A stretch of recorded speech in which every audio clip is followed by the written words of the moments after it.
We'll guide you through how to install the YouTube app on Windows 11. If you find this useful, then please consider subscribing and liking the video. Having the YouTube app makes it quick and easy to start watching your favorite creators. Or you may just want to browse YouTube, it doesn't matter.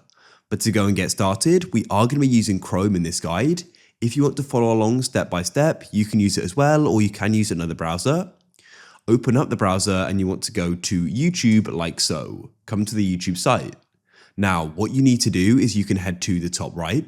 Up here, you'll go and see the button in the URL bar with the little icon, and it'll go and say install YouTube. So you can go and press that and press install.